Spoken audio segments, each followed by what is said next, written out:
What's up, guys? It's Matt here, MJ's Garage. And that's right, we're on the road, folks, up here in West Virginia. Got a little bit of snow behind us, not too much. The Tahoe Duramax is doing phenomenal. These tires are just beautiful. The performance on them are outstanding. And there's one thing I just want to point out real quick, what we also added. As you can see, we added the stowaway receiver. This is something that I got from my brother-in-law. These things are like $3,000 online. They're great, handy to ride with. But getting a little dirty, not too bad, not too many slings. You can notice that these tires are just doing what they're supposed to be doing. And that's one thing that I liked about it. Is when you get up to these colder climates where they got a lot of salt and stuff on the roads. So, but yeah, not too much snow in the area lately. For some reason, it's all out west, and we were hoping to see a little bit more snow. So hopefully we'll run into a little bit more. But we're gonna run in and use the bathroom. We're at a rest stop in West Virginia, so we do appreciate everybody, and just wanted to give you a heads up. We're getting a really good gas mileage, and I'm going to jump on inside here in a few, and we're going to check it out.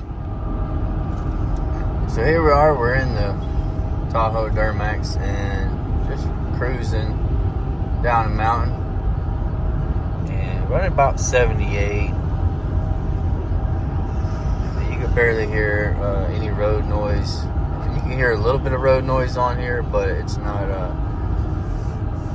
each road's a little bit different. I would say these roads in the northern areas are a little bit louder than they are down in the south. But there are some newer roads that are being paved, and those seem to be a lot smoother, obviously. But yeah, so we got plenty of room in here. Kids are enjoying their space, and we're running on the Google navigation, and just try it out and see how she does compared to the CarPlay. That way your phone's not tied up running navigation the whole time.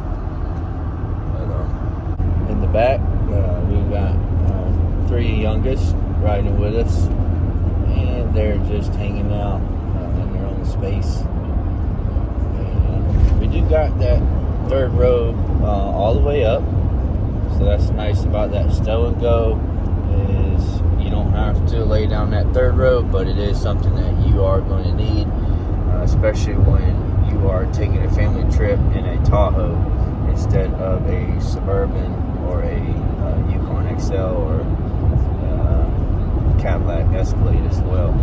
But you know, for once or twice a year, whenever you need it, it's definitely a good investment to have. But you don't have to have that, make that full investment the whole time. And it's obviously easier to drive a Tahoe in a city and parking wise compared to this to like a Suburban. But we'll see if we run into any more snow up here, and we'll check you guys out in a few. Well, we've been cruising for a while now, and just wanted to give you guys an update on the MPGs on this Duramax. And just kind of talk a little bit about the performance and how the handling has been since we've been on this long journey. In about 25 miles a gallon right now. We've been going up and down the mountains. As you can see, we got speeds about 80. And I do have it in tow haul, just so you can use that Jake brake. It does have exhaust brake, but you can't hardly even feel it. It does slow down a little bit, but anybody, you guys that are listening and watching this video, can give me some input on it. I definitely would like to be able to figure out how I can maybe look at it a little bit better or adjust it or something like that. But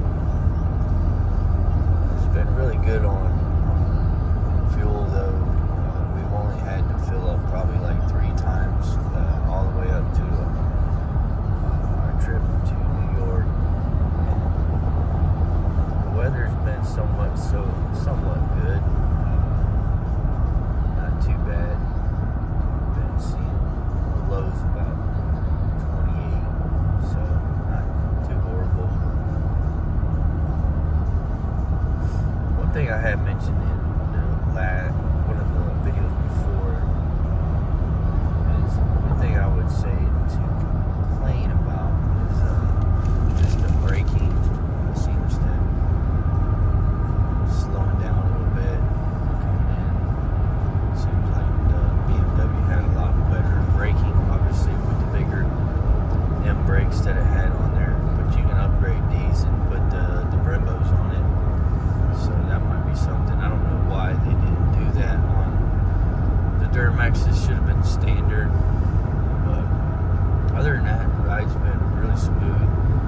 Kids had a lot of space. Having the heated seats in the first row and the second row is definitely a plus. So the only one that's missing out is our daughter sitting in the third row, but she hasn't really complained about anything like that. So it's been a joy for us. Now I do have the new Escort. It's called the 360 Max Cam. So that has been really helpful for us on this journey.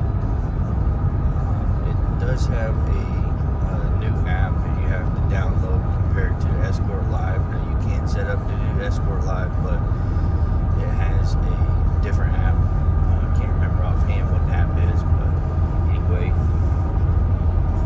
But yeah, so just wanted to touch in on the MPGs. Obviously, if you're doing some drafting and you are coming down the mountain or something like that, you're going to see a lot better. But if we go here, let's see. There's one that you can look at best. So best has been 31.1 and average is 26.7. So it's not bad, especially going through Smokies. And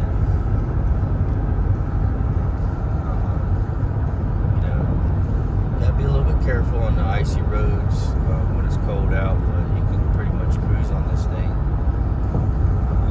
With the tires on there, obviously you can hear a little bit of road noise, but not too much. Now I do have that speed limit warning on there, so you can change it to every speed you want.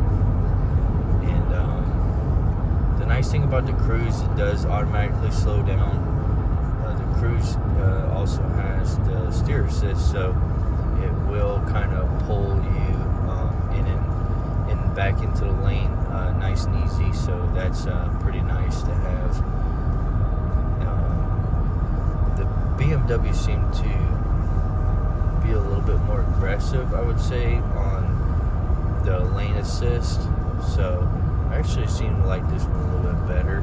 There are times that you forget it's on there and you go to get over to the next lane, you forgot to use your blinker. But the safety features definitely help out. It just helps you to drive safer and obviously using your directions and driving the proper way that you should be. But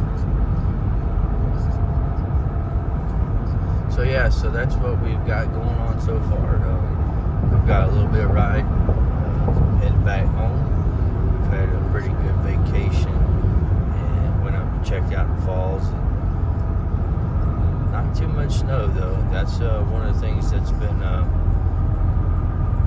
really unusual for this time of year on the northeast side, and we were expecting to see a lot more snow, but for driving purposes, the weather's been really good.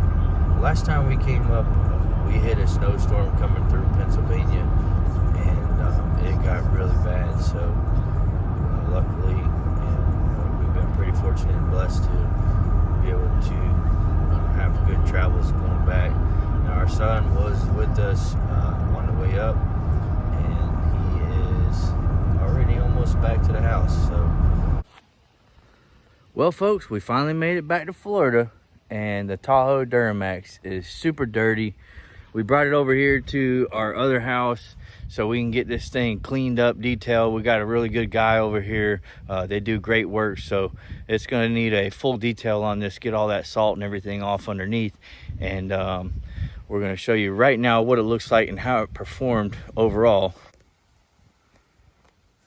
So with the video, video doesn't do it justice because we had hit a lot of rain. The road just got the Tahoe really dirty, but it held up really good. So very surprised on how it's held up. One thing I like about white is when it gets dirty, it's not as visible as it would be if it was black or if it was a darker color.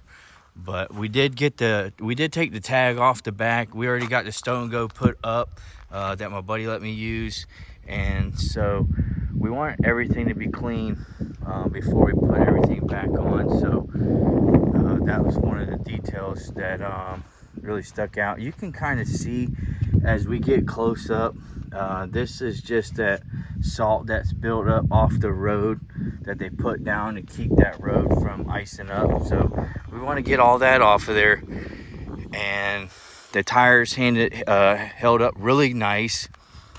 Didn't experience really any roughness on the road.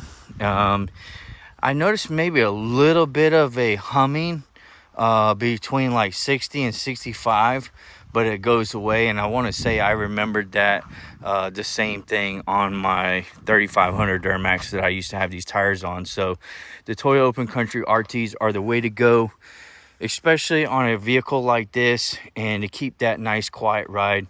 Overall, the Duramax performed phenomenally. It did average around 25 to 27. And one thing is, as you look in the front, it got a little bit dirty up front. I have not washed this thing since we left, so it's going to need a full refresh on the exterior and the interior. So looking forward to that. It's going to be getting done here pretty soon. So I apologize that we didn't have hardly no footage of up in New York, but there wasn't really anything to show. I mean, we were expecting snow, and it snowed as soon as we were leaving, and it was just, you know, it was a good trip. Disappointed that we didn't have snow, and thought about going to Colorado and saying, hey, we're just gonna screw it, we're gonna head out west and we're gonna hit snow.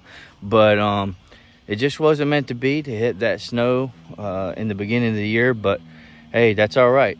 I know a lot of folks that are out west and up north that are loving this weather, that it's not snowing. They don't have to worry about, you know, shoveling their driveways and having a hard time getting to work and stuff like that, and changing over their tires. So I appreciate you guys watching, and look forward to some more videos. What I have planned, since I have been driving this truck, or SUV I should say, since I have been driving this SUV, is I definitely want to get that tuner put on, and definitely want to make some adjustments to try to get a little bit more power out of it and see what this 3.0 can do. So I appreciate you guys watching. If you watched to the very end of the video, don't forget, hit the like button, subscribe, and we'll see you on the next one.